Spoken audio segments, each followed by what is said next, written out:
Hi, my name is Joanne Mambro. I started my home daycare in 1983. I've been doing this ever since. I stopped for 5 years when I had ovarian cancer, my second ovarian cancer. And once I was feeling better, I started right up again. And I haven't stopped ever since.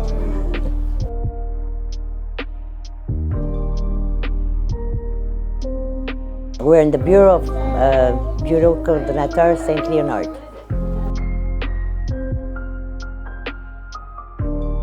I've been here since 1971.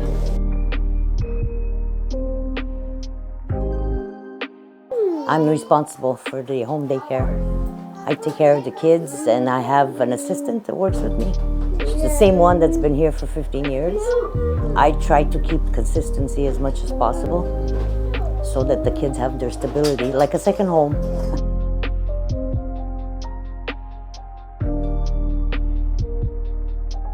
It starts in the morning. If they didn't have breakfast, we make sure they have breakfast. If mommy didn't have time to change them, we change them. And then we start the activities around 9:30 after snack. And we go up until lunchtime. Then we go outside after lunch or before lunch. We make sure the kids have their fresh air. They have a good hot lunch. And we do a lot of activities concerning our programme d'activité, programme éducatif. And each child, because they're multi-age, each child has, sometimes we do the same activity but in a different way. The 2-year-olds will do it differently than the 5-year-olds and the 4-year-olds do, they have their sections. And we do a lot of pre-writing skills. We try to make them as independent as possible, going to the washroom, making sure their hygiene is learned, their sharing, their cooperation. Social skills are very important because here they're 9 and at school they're 23, 22. So it makes a big difference. They have to learn to get along, give and take. When it's waiting your turn and all that stuff is very important.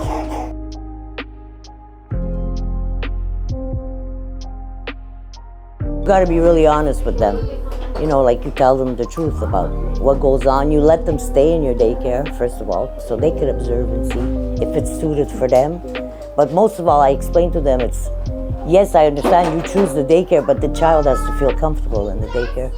And if you're gonna take a child and bring them somewhere else because it's more beautiful or, I don't know, it's well installed, and mine probably looks messy sometimes, but it's the love and the attention that they're receiving that you have to look for. The communication between the educator and the child,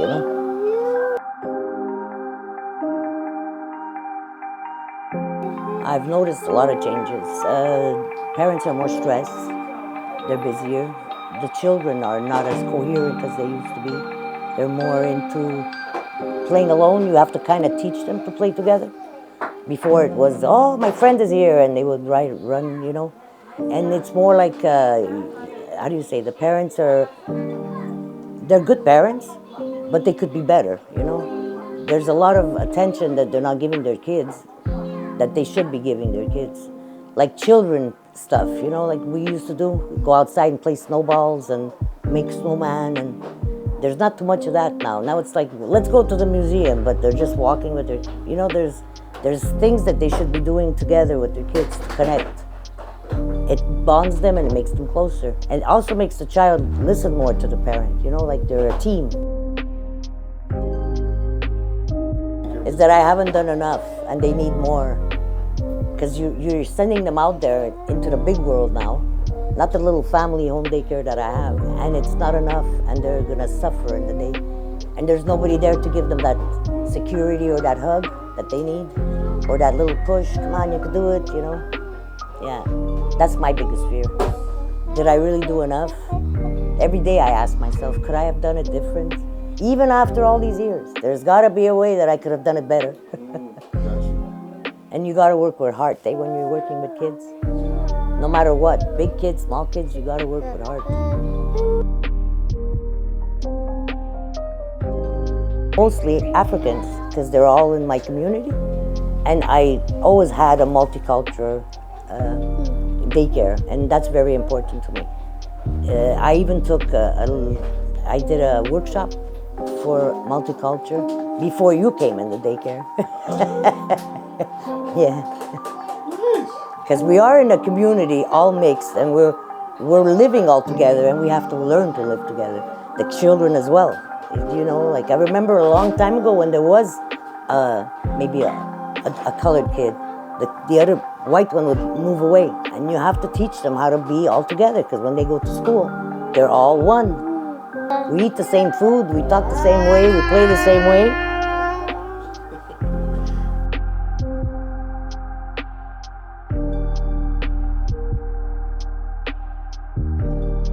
All alike, we're all one person.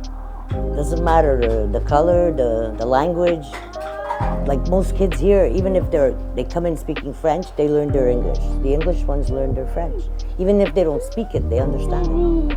Like that woman that works with me, she only speaks French. So the children understand what she's saying. They'll answer her in English, but they understand what she's saying. So they've acquired already a bit of bilingualism.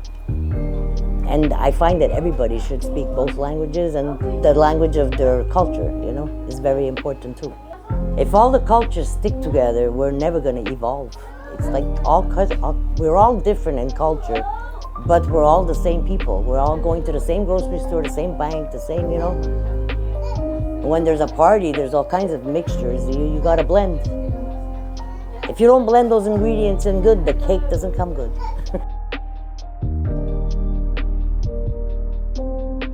Did he eat? Did he eat? Was he good? But when there is a challenge, though, I do tell them, like, you know, he's having problems with, let's say, going to the washroom, and maybe we should try something different. We do have a cahier of communication. We have an agenda, and I express myself. Either I tell them to call me, or we talk at the door, or I tell them to write me. So we can find a solution together, because if it's not on the same page, the child struggles, yeah.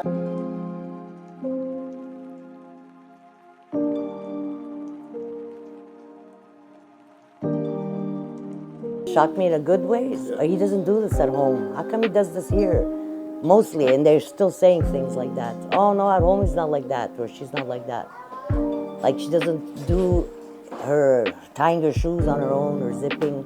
There's a lot of parents that are stunned that their kids clean up after themselves after the meal, but they do, and they do a lot of stuff. They're like underestimated the intelligence of the child. The child could be really intelligent. They're sponges. They feed off of learning. They love it. You got to make it interesting, of course, because if it's boring, I wouldn't be interested either, right? So you got to make it exciting for them. Give them choices. Value them, just like we want to be valued and given choices.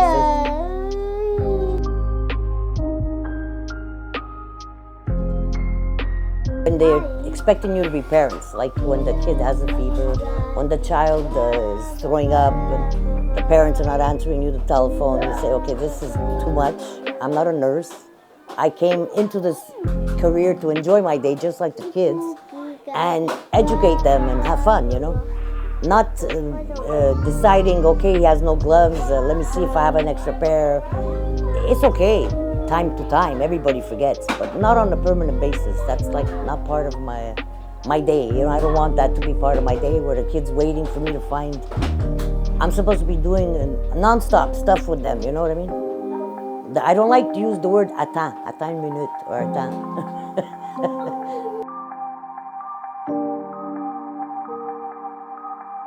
It's always a heart stopper. Like I saw this little autistic boy that I had. He wasn't making sentences. He was just doing maybe a word or two. And he came to see me. He's taller than I am.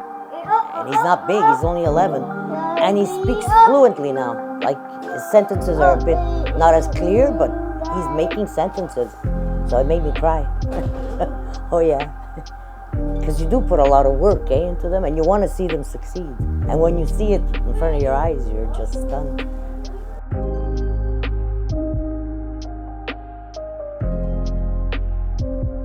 Oh yeah, yeah. They see you as the queen. I don't know. It's as if they lost the queen. They pass by and they say, "I want to go see Joanne." You know.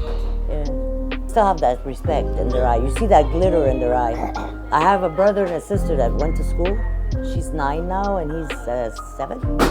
And I spend like Christmas holidays. The parents come and we have supper together. I go to their baptisms. Yeah, it's really most of them. They still come around. They call once in a while.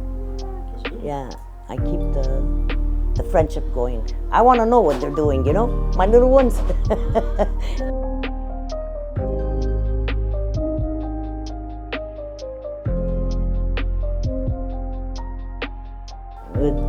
Be the best you can be. Thrive.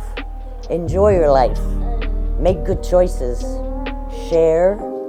And remember that we're all one at the end of the day. But when you see something bad, move away. Let someone else take care of it. Learn from your mistakes. That's the biggest one. Learn from your mistakes. And don't be scared to start over again. Like, try something different. Make sure you make good choices.